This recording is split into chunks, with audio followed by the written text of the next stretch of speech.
Okay, ಇವತ್ತು 26th month of 21 Saturday 11 to 12 ಕ್ಲಾಸ್ನ final year BA 6M ಅವ್ರಿಗೆ ಪಾಠ ಮಾಡ್ತಾ ಇದ್ದೀನು. Under that today I am going to start biological oxidation. See here, in biological oxidation, bioenergetics is an introduction. What is bioenergetic ಅಂದರೆ ಯಾವ ಥರ biological ಸಿಸ್ಟಮ್ನಲ್ಲಿ energy transfer ಆಗುತ್ತೆ ಅಂದರೆ solar energy through photosynthesis chemical energy convert ಆಗುತ್ತೆ. ಈ chemical energy biological ಎನರ್ಜಿಯಾಗಿ biological ಸಿಸ್ಟಮ್ನಲ್ಲಿ ಕನ್ವರ್ಟ್ ಆಗುವಾಗ ATP ಆಗಿ ಕನ್ವರ್ಟ್ ಆಗುತ್ತೆ. ATP ಇಂದ ಫರ್ದರ್ ಬೇಕಾಗಿರೋ ಎಲ್ಲ ರಿಯಾಕ್ಷನ್ಸ್ಗೂ ಸಿಂಥೆಟಿಕ್ ರಿಯಾಕ್ಷನ್ಸ್ಗೆಲ್ಲನೂ ATP ಎನರ್ಜಿ ಕೊಡುತ್ತೆ. ಅಂದರೆ 3 ಸ್ಟೇಜಸ್ ಇದೆ. First, solar energy is converted into chemical energy by photosynthesis. ಎರಡನೇದು, this chemical energy carbohydrates, fats ಇವೆಲ್ಲ ಒಳಗಡೆ ಕೆಮಿಕಲ್ ಎನರ್ಜಿ ಇರುತ್ತೆ. ಅದನ್ನು ಬಯಾಲಜಿಕಲ್ ಎನರ್ಜಿಯಾಗಿ ಕನ್ವರ್ಟ್ ಮಾಡುತ್ತೆ. ಯಾವ ಫಾರ್ಮ್ನಲ್ಲಿರುತ್ತೆ? ATP ಫಾರ್ಮ್ನಲ್ಲಿರುತ್ತೆ. ಈ ATP ಹೈಡ್ರಲೈಸ್ ಆಗುವಾಗ ಎನರ್ಜಿ ರಿಲೀಸ್ ಆಗುತ್ತೆ. ಆ ಎನರ್ಜಿನ ಬೇರೆ ರಿಯಾಕ್ಷನ್ಸ್, ಬಯಾಲಜಿಕಲ್ ರಿಯಾಕ್ಷನ್ಸ್ಗೆ ಯೂಸ್ ಆಗುತ್ತೆ. ಅಂದರೆ there are 3 different types of energies: solar energy, chemical energy, biochemical energy. Okay, then last ಸ್ಟೇಜ್ನಲ್ಲಿ ಕನ್ಸಂಪ್ಷನ್ ಆಗುತ್ತೆ. ಇಲ್ಲಿ ನೀವು ಸೆಕೆಂಡ್ PUCನಲ್ಲಿ ಆಗಲಿ ಜನರಲ್ ಕೆಮಿಸ್ಟ್ರಿನಲ್ಲಿ ತುಂಬ ಸಲ ಎಕ್ಸಾರ್ಗಾನಿಕ್ ರಿಯಾಕ್ಷನ್ಸು, ಎಂಡಾರ್ಗಾನಿಕ್ ರಿಯಾಕ್ಷನ್ಸ್ ಕೇಳಿರ್ತೀರ. ಅದೇ ಥರ ಇಲ್ಲೂ ನಿಮಗೆ exergonic reactions, endergonic reactions definition ಇದೆ. ಆದ್ದರಿಂದ they will ask 2 marks questions. ನಾನು ಓಲ್ಡ್ ಕ್ವಶನ್ ಪೇಪರ್ಸ್ನಲ್ಲಿ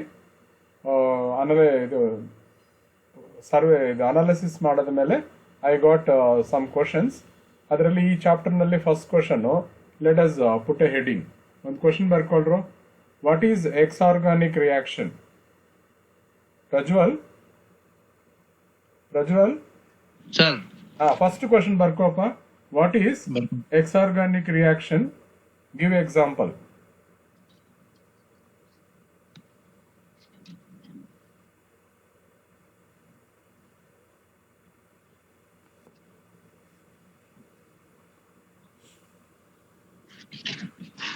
ಒಂದು 2 ಲೈನ್ ಬರ್ಕೊಳ್ರ, ಆನ್ಸರ್ನು ಈಸಿ ಆಗಿರುತ್ತೆ. Reactions in which energy is released. Reactions in which energy is released. Reactions ಅಂತನೂ ಬಯೋಕೆಮಿಕಲ್ ರಿಯಾಕ್ಷನ್ ಅಂತ ಬರ್ಕೋಬೇಕು. ಓನ್ಲಿ ರಿಯಾಕ್ಷನ್ ಬೇಡವು. ಆನ್ಸರ್ನಲ್ಲಿ biochemical reaction in which energy is released, spontaneous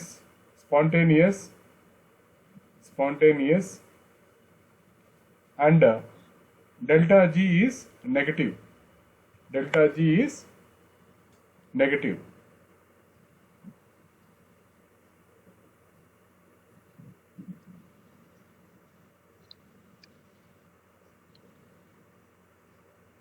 Example,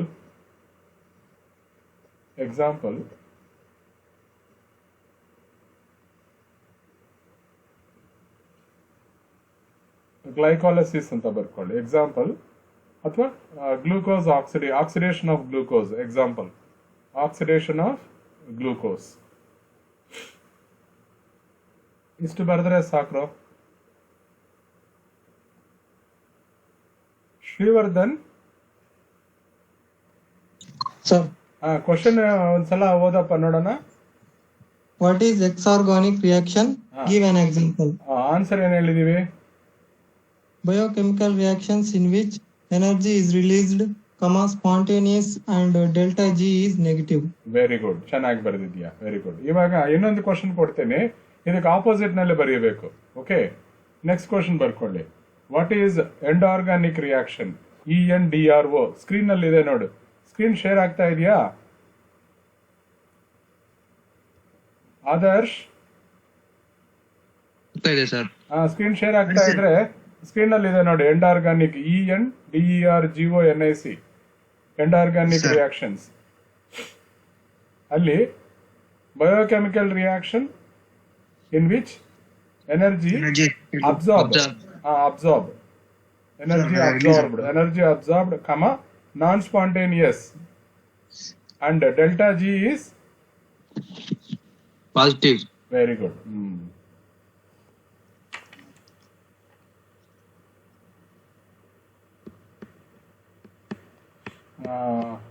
Prajwal, Sir, ಎರಡನೇ ಕ್ವಶನ್ ಹೇಳಿ, ಅದರ ಆನ್ಸರ್ ಓದು ನೋಡೋಣ. what is endoorganic reaction? Give example. Okay, The biochemical reaction in which energy is absorbed, non-spontaneous, and delta G is positive. Okay. ಇವಾಗ ಈ chapter ನಲ್ಲಿ 2 2 marks questions ಬಂದ್ಬಿಟ್ಟಿದ್ಯೋ, ಇನ್ ತೊಂದರೆ ಇಲ್ಲ. Sir. ಈ ಎರಡರಲ್ಲಿ ಯಾವ್ದಾದ್ರು ಒಂದು ಕ್ವಶನ್ ಕೇಳ್ತಾನೆ, ಬಟ್ ಕೇಳಿಲ್ಲ ಅಂದ್ರೂ ಪರವಾಗಿಲ್ಲ. ಈ ಚಾಪ್ಟರ್ ನಲ್ಲಿ 14 2 ಮಾರ್ಕ್ಸ್ ಕ್ವಶನ್ಸ್ ನಾನು ಕಲೆಕ್ಟ್ ಮಾಡಿದ್ದೀನಿ. 4 ಮಾರ್ಕ್ಸ್ ಕ್ವಶನ್ಸ್ ಒಂದ್ ಎರಡಿದೆ. ಈ ತರ ಸಿಂಪಲ್ ಅಲ್ವಾ ಇದು ನಿಮ್ಗೆ ಇವಾಗ? Yes, sir. Okay, very good, very good. Next ಇನ್ನೊಂದು ಕ್ವಶನ್ ಬರ್ಕೊಳ್ಳಿ. Example sir. ಎಕ್ಸಾಂಪಲ್ ಬಂದು synthesis of ATP. Synthesis of ATP synthesis ಆಗಬೇಕಂದ್ರೆ ಎನರ್ಜಿ ಬೇಕು. ಹೈಡ್ರಲೈಸ್ ಆದರೆ ATP, synthesis of ATP from ADP. Example.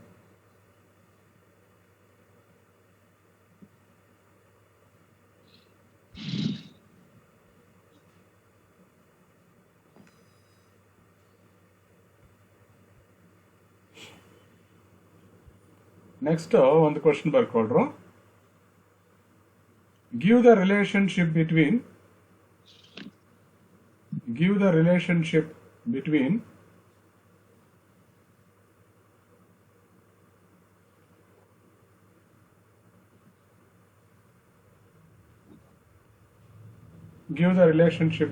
delta G and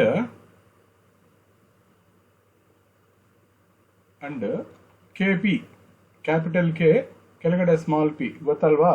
equilibrium constant at constant pressure. Okay, ಇದು completely chemical kinetics ಬಂದ್ಬಿಡತ್ತೆ, but ಆದ್ರೂ ನಾವು answer ಬರೀಬಹುದು. Okay, direct ಒಂದು equation ಇದೆ ನೋಡಿ ಇಲ್ಲಿ. Delta G is equal to, screen ನಲ್ಲಿ ಶೇರ್ ಆಗ್ತಾ ಇದೆ ನೋಡ್ರು. Delta G is equal to delta G not dash R T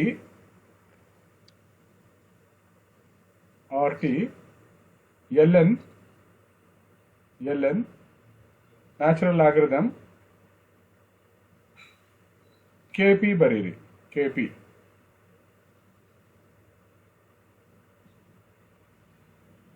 ಕೆಳಗಡೆ KP is equal to molar concentration of C. Screen share ಆಗ್ತಾ ಇದೆ ಅಲ್ವಾ? K-P ಇದೆ, ಬೇಡ ನಮಗೆ KP ಅಂತ ಬರ್ಕೊಳ್ಳಿ. KP is equal to molar concentration of C into D over A into B.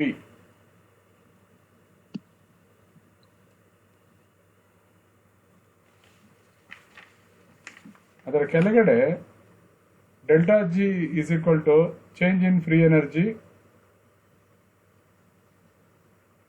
Delta G is equal to change in free energy.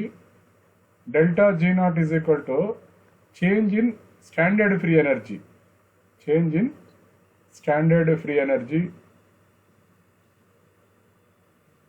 R is equal to gas constant. T is equal to temperature. Hello?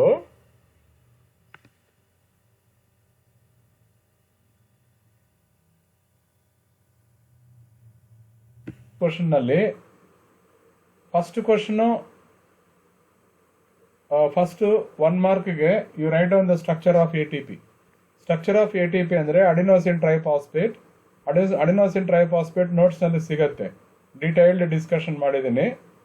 ಇಲ್ಲಿದೆ ನೋಡಿ, structure of ATP, ADP and what AMP. ಈ last ನಲ್ಲಿ ಇದೆ ನೋಡಿ, adenosine sugar molecule, ಆಮೇಲೆ phosphate 3 types ಇದೆ. Adenosine 5' triphosphate, adenosine triphosphate is an ATP molecule. Once ನೀನು structure correct ಆಗಿ ಬರೆದ್ರೆ without mistake you will have 1 mark. Next ಏನು ಮಾಡಬೇಕು, mention the features which make it a high energy compound. ಅದೇ high energy compound ಆಗಿ ಯಾಕಾಗತ್ತೆ ಅಂದರೆ ಇಲ್ಲಿ what makes ATP a high energy phosphate ಕೆಳಗಡೆ ಇದೆ ನೋಡಿ. ಸ್ಕ್ರೀನ್ ಶೇರ್ ಆಗ್ತಾ ಇದೆ ಅಲ್ವಾ? ಈ ಕೇಸ್ನಲ್ಲಿ you observe when ATP is hydrolyzed to ADP and inorganic phosphate, a large amount of free energy is released. This is due to the following reasons. ಇಲ್ಲಿ ಕೊಟ್ಟಿದೆ ನೋಡಿ. The conversion of ATP to ADP as illustrated yield about 7.3 kilo calories per mole of ATP. This is the energy source widely variety of process in both plants and animals. ಇಲ್ಲಿ ಮಾಲಿಕ್ಯೂಲ್ನಲ್ಲಿ stress ಇರುತ್ತೆ and 4 negative anions ಇರುತ್ತೆ. Because of 4 negative anions and stress molecule ಈಸಿಯಾಗಿ dissociate ಆಗುತ್ತೆ. ಇಲ್ಲಿ ಕೊಟ್ಟಿದ್ದಾರೆ ನೋಡಿ point by point.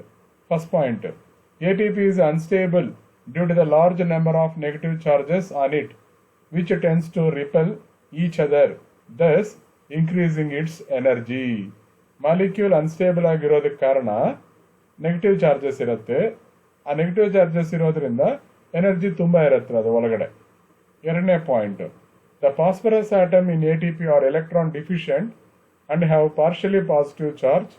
As a result, the lone pair on oxygen atoms of the POP bond is shared by 2 phosphorus atoms, leading to ineffective resonance. This is called opposing resonance. Once a phosphate group is lost and ADP is formed, delocalization of lone pair on oxygen is more effective. This is second point. ಅಂದರೆ ಈ ಪಾಯಿಂಟ್ಗೆ 1 mark ಇರುತ್ತೆ, ಮೊದಲನೇ ಪಾಯಿಂಟ್ಗೆ 1 mark ಇರುತ್ತೆ. ಕರೆಕ್ಟಾಗಿ structure ಬರೀಬೇಕು. ATP structure ಬರೆದ್ರೆ 1 mark ಇರುತ್ತೆ. ಆಮೇಲೆ ಈ ಸ್ಟ್ರೆಸ್ ಮೂರನೇ ಪಾಯಿಂಟ್ ಇದೆ ನೋಡಿ. The product of hydrolysis, that is ADP plus inorganic phosphate, have a total negative charge more than that of ATP. Hence the product of hydrolysis are solvated better than ATP and hence more stable. Hence ATP is hydrolyzed, energy is released. ಇವಾಗ ನೀವು as it is ನೋಟ್ಸ್ನಲ್ಲಿ 4 points develop ಮಾಡಬಹುದು. ಯಾವ ಥರ ಅನ್ನೋದ್ರ ಬಗ್ಗೆ ನಾನು ಸ್ವಲ್ಪ ಡಿಸ್ಕಸ್ ಮಾಡ್ತೀನಿ. ಯಾರಾದರೂ ಒಬ್ಬರು ಡಿಸ್ಕಸ್ ಮಾಡಲಿ ನನ್ನ ಹತ್ರ. ಪ್ರಜ್ವಲ್ ಆಗಿದೆ, ಶ್ರೀವರ್ಧನ್ ಆಗಿದೆ, ಆದರ್ಶ್ ಆಗಿದೆ. ಇನ್ಯಾರಿಗೆ ಇಂಟ್ರೆಸ್ಟ್ ಇದೆಯೋ ಇವಾಗ 5 ನಿಮಿಷ ಪಾಠ ಮಾಡಿರೋದಕ್ಕೆ ಯಾರನ್ನಾದ್ರೂ ನೋಡೋಣ. ಭರತ್ DN, ಭರತ್ ಇದೆಯೋ? ಭರತ್, ಭರತ್ ಒಂದು 5 ನಿಮಿಷ ಮುಂಚೆ ನಾನೊಂದು ಒಂದು ಕ್ವಶನ್ ಕೊಟ್ಟಿದ್ದೀನೋ, ಬರ್ಕೊಂಡಿದ್ಯಾ? ಬರ್ಕೊಂಡಿದ್ದೀನಿ ಸರ್. ಸ್ವಲ್ಪ ಓದು. Right the structure of ATP ಅಲ್ವಾ? ಸರ್. ಆಮೇಲೆ mention the factors which make it a high energy compound ಅಲ್ಲಪ್ಪ? ಬರ್ಕೊಂಡಿಲ್ಲ ಸರ್. ಇವಾಗ ಆನ್ಸರ್ ಹೇಳ್ತೀನಿ ಒಂದೊಂದು ಮಾರ್ಕ್ಗೆ. ಫಸ್ಟ್ ಪಾಯಿಂಟ್ ಬಂದು ಆನ್ಸರ್ನಲ್ಲಿ ಬರ್ಕೊಳ್ಳಿ. Write the structure of ATP molecule ಆನ್ಸರ್ನಲ್ಲಿ ಬರೀರಿ. Write the structure of ATP molecule. ಆಮೇಲೆ ಇದು ನೋಟ್ಸ್ ನಾನು ನಿಮಗೆ ವಾಟ್ಸಪ್ಗೆ ಹಾಕಿದ್ದೀನಿ. ಸ್ಟ್ರಕ್ಚರ್ ಬರೆದ ಮೇಲೆ ಇಲ್ಲೊಂದು ಫಸ್ಟ್ ಪಾಯಿಂಟ್ ಸ್ಟಾರ್ಟ್ ಆಗುತ್ತೆ.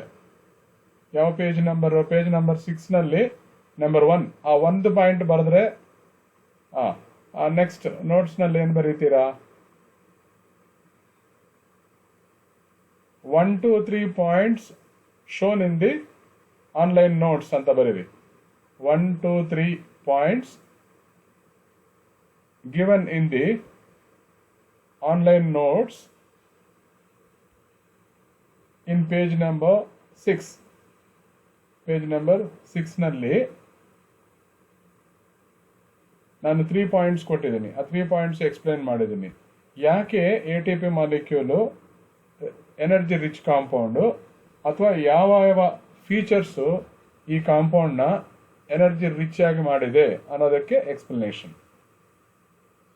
ಇವಾಗ ಯಾವುದಾದ್ರೂ ಒಂದು ಬೆಟರ್ ಸ್ಟೂಡೆಂಟ್ನ ತಗೊಳ್ಳೋಣ. ಯಾರಾದರೂ ಒಬ್ಬರು, ಯಾವಾಗಲೂ ನಾನು 3 ಜನನ್ನೇ ಕರಿತಾ ಇರ್ತೀನಿ, ಬೇರೆಯವ್ರನ್ನ ಕರಿತೀನಿ.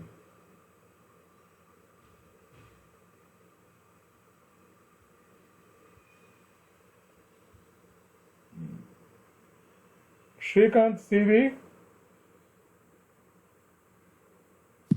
Sir Srikanth C V C B set ಅಲ್ವಾಪ? ಅಲ್ಲ sir PCM. P C M. ಇವಾಗ 4 ಮಾರ್ಕ್ಸ್ ಕ್ವಶನ್ ಒಂದು ಕೊಟ್ಟಿದ್ದೀನಿ, ಬರ್ಕೊಂಡಿದ್ಯಲ್ವಾ? Yes sir, write the structure of ATP and very good. mention ಇರ್ಲಿ ಅದಕ್ಕೆ ಆನ್ಸರು 1 ಮಾರ್ಕ್, ಅದಕ್ಕೆ 1 ಮಾರ್ಕ್ ಬರೋದು 4 ಮಾರ್ಕ್ಸ್ ಬರುತ್ತೆ ಅಲ್ವಾ? ಮೊದಲನೇ Yes, sir. ಮಾರ್ಕ್ಗೆ ನೀನು ಏನ್ ಬರೀಬೇಕು? ಸ್ಟ್ರಕ್ಚರ್ ಬರೀಬೇಕು. ಯಾವ ಸ್ಟ್ರಕ್ಚರು? ATP. Very good. ಎರಡನೇ ಪಾಯಿಂಟ್ ಯಾವ್ದು ಗೊತ್ತಾ? ಎರಡನೇ ಪಾಯಿಂಟ್ ಯಾವ್ದು? Mention. 4 ನೆಗೆಟಿವ್ ಚಾರ್ಜ್ ಇರುತ್ತೆ. Yes, sir. ರಿಪಲ್ಷನ್ ಇರೋದ್ರಿಂದ ಇಲ್ಲಿ ನೋಟ್ಸ್ ನಲ್ಲಿ ಕೊಟ್ಟಿದ್ದೀನಿ ನೋಡಿ. ಇಲ್ಲಿ ನೋಟ್ಸ್ ನಲ್ಲಿ ಇರೋ ಮೊದಲನೇ ಪಾಯಿಂಟ್ ನಿನ್ನ ಆನ್ಸರ್, ಎರಡನೇ ಪಾಯಿಂಟ್ ಅದು. ಓಕೆನಾ? What is it? Okay, sir. ಸ್ವಲ್ಪ ಓದಿ ಯಾರಾದ್ರೂ ಇದ್ರೆ. ಓದು. ಅನಿಸ್ತಾ ಇದೆಯಾ? Yes, sir. ಹೇಳಪ್ಪ. ಸೆಕೆಂಡ್ ಪಾಯಿಂಟ್ ಯಾವುದು?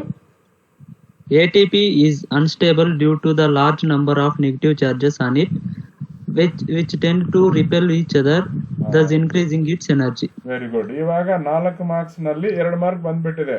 ಮೊದಲನೇ ಮಾರ್ಕ್ ಯಾವ್ದಕ್ಕೆ ಕೊಡ್ತಾನೆ? ಸ್ಟ್ರಕ್ಚರ್ ಆಫ್ ATP ಮಾಲಿಕ್ಯೂಲ್ ಬರೆದ್ರೆ. ಓಕೆನಾ? Yes, sir. ಎರಡನೇ ಪಾಯಿಂಟ್ ಈ ATP ಅನ್ಸ್ಟೇಬಲ್ ಅಂತ ಹೇಳಿದ್ರೆ ಆಗತ್ತೆ. ಅದೇ ತರ ನೀವು ಮೂರನೇ ಪಾಯಿಂಟ್ ನಮ್ ನೋಟ್ಸ್ ಅಲ್ಲಿ ಎರಡನೇ ಪಾಯಿಂಟ್. ಬೇರೆ ಯಾರಾದ್ರೂ ಹುಡುಗರು ಓದಿ, ನೀನು ಕ್ಲೋಸ್ ಮಾಡ್ಕೊ. ಇನ್ನೊಬ್ರು ಯಾರಾದ್ರೂ ಹೋದ್ರು? ಯಾರು ಓದ್ತೀರಾ? ನಿಮ್ಮ ಹೆಸರು ಹೇಳಿ ಓದ್ರು. ಮೂರನೇ point any one? You just read on the screen. ಯಾರಿಗೆ ಹೆಸರು ಹೇಳಿದ್ರೆ ಮಾತ್ರ ಮಾಡ್ತೀರಾ.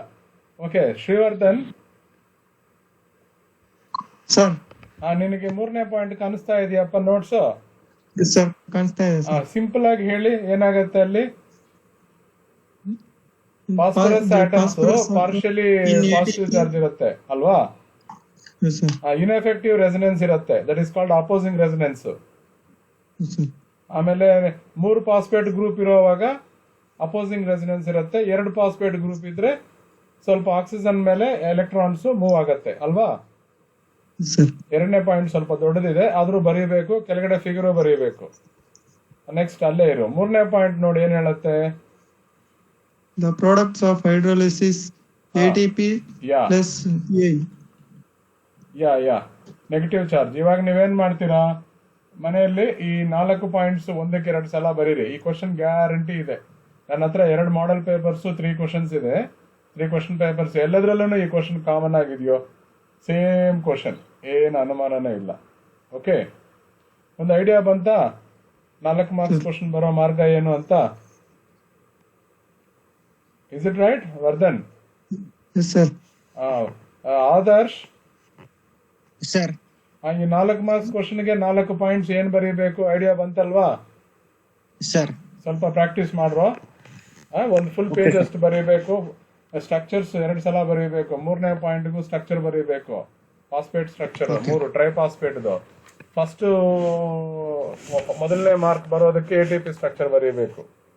Okay, let us move. Next question move ಮಾಡ್ತೀನಿ ನೋಡಿ. ನೆಕ್ಸ್ಟ್ ಬರ್ಕೊಳ್ಳಿ, ತುಂಬಾ easy question, 2 mark. Write down.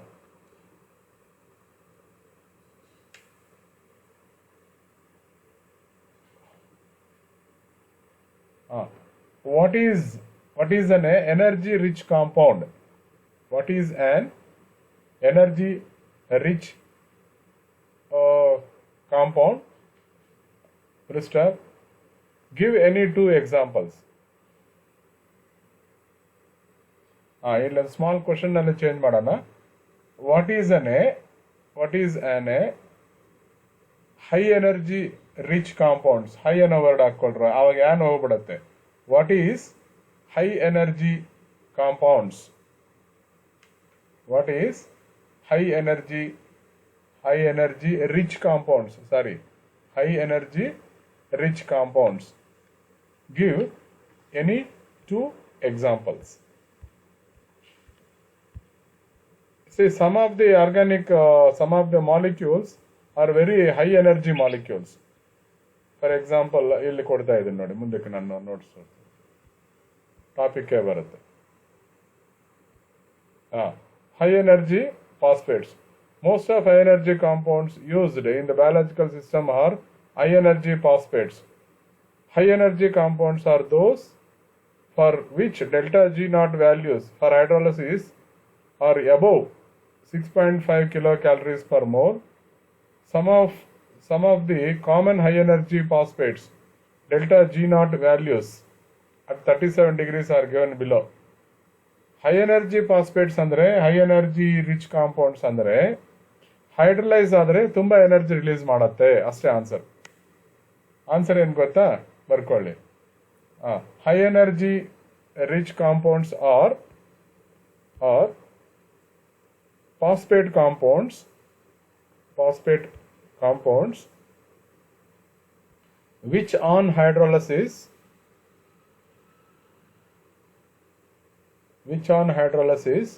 give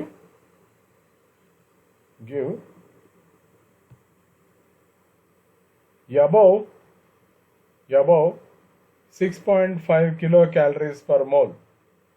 Above 6.5 kilocalories per mole. Okay. Next give any two examples. ಈ ಬರ್ಕೊಳ್ಳಿ, ಇಲ್ಲಿ 4 ಕೊಟ್ಟಿದ್ದೀನಲ್ವಾ. ಪಾಸ್ಪೋ ಇನೈಲ್ ಪೈರವೇಟ್ ಬರ್ಕೊಳ್ಳಿ. ಪಾಸ್ಪೋ ಇನೈಲ್ ಪೈರವೇಟ್ ಅಂಡ್ ATP ಅಡೆನೋಸಿನ್ ಟ್ರೈಫಾಸ್ಫೇಟ್. ಸಾಕು, ಇವೆರಡು ತುಂಬ ಜ್ಞಾಪಕ ಇರುತ್ತೆ. PEP ಅಂಡ್ ಇವು. ಸಿ ದಿಸ್ ಇಸ್ ಆಲ್ಸೋ ಏನಿಲ್ಲ, ಬಯಾಲಜಿಕಲ್ ಸಿಸ್ಟಮ್ನಲ್ಲಿ ATP ಒಂದೇ ಅಲ್ಲ, ಅದಕ್ಕಿಂತ ತುಂಬ ಎನರ್ಜಿ ಇರೋ ಕಾಂಪೌಂಡ್ಸು ಇದೆ.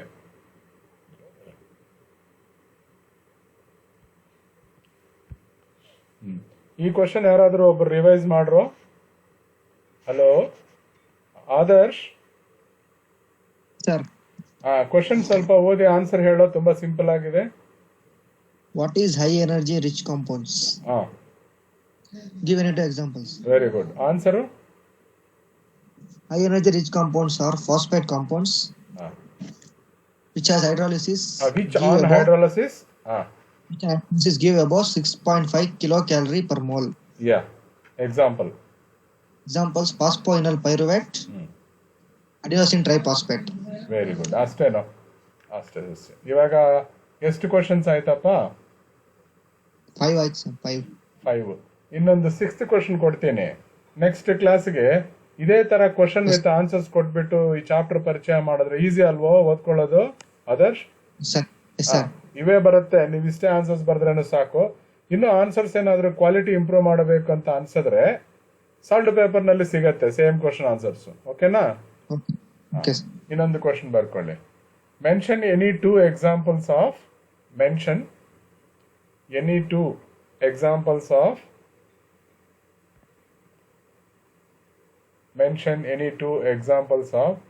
high energy phosphates other than ATP.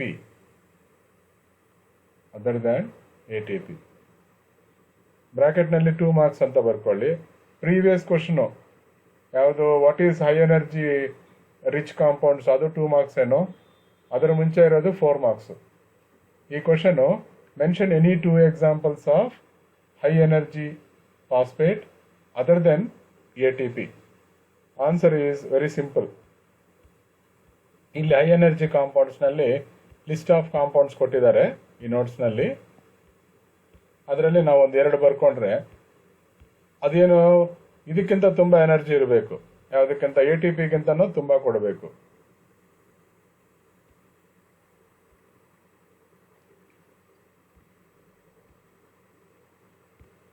ಇಲ್ಲಿ ಈ ಟೇಬಲ್ ನಲ್ಲೇ ಸಿಗತ್ತೆ. ಆನ್ಸರ್ ಬರ್ಕೊಳ್ರ, ವೆರಿ ಸಿಂಪಲ್. ಇದರ ಮುಂಚೆ ಬಂದಿರೋ ಎಕ್ಸಾಂಪಲ್ ಫಾಸ್ಫೋಇನಾಲ್ ಪೈರವೇಟ್ ಬ್ರಾಕೆಟ್ ನಲ್ಲಿ -61.9 kilojoules per mole. Close the bracket. ಮೊದಲನೇದು. ಎರಡನೇದು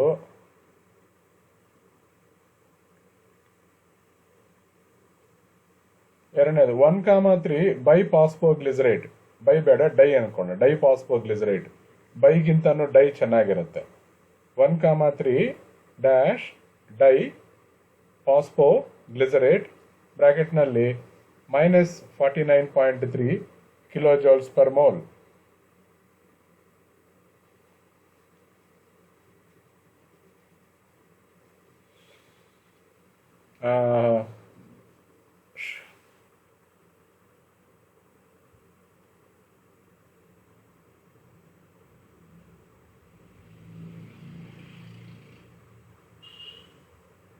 ಯಾರಿದ್ದಾರೆ ಹೊಸಬ್ರು ಹುಡುಗರು? Okay, Shivananda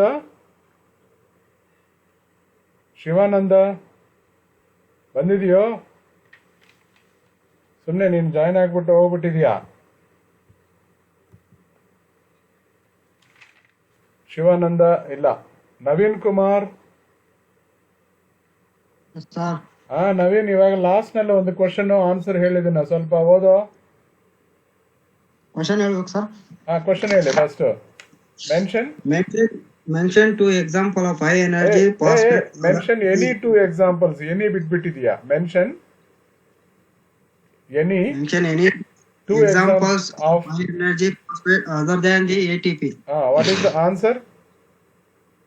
Phosphoenol phosphoenol pyruvate. pyranite. ಇನೋಲ್ ENOL ಫಾಸ್ಫೋಇನೋಲ್. ನೀನು ಸ್ಪೆಲ್ಲಿಂಗ್ ಬೇಕಾದ್ರೆ ಸ್ಕ್ರೀನ್ ನಲ್ಲಿ ಶೇರ್ ಮಾಡು. ಸ್ಕ್ರೀನ್ ಶೇರ್ ಮಾಡಿದ್ರೆ ಅಲ್ಲಿ ಸ್ಪೆಲ್ಲಿಂಗ್ ಸಿಗತ್ತೆ ನೋಡಿ. ಫಾಸ್ಫೋಇನೋಲ್ ಪೈರವೇಟ್ ಅಂಡ್ ಇನ್ನೊಂದು 1,3. ಸರಿಯಾಗಿ ಹೇಳ್ತಾ ಇಲ್ಲ ಶಿವಾನಂದ್, ಬೇರೆಯವರಿಂದ ಕೇಳು. ಕಾರ್ತಿಕ್, ನವೀನ್ ಕುಮಾರ್, ಕಾರ್ತಿಕ್ ಇದೆಯೋ? ಇಲ್ಲ, ಏನ್ ತೆಗಿತಾ ಇಲ್ಲ. ಅಶೋಕ್ ಕುಮಾರ್,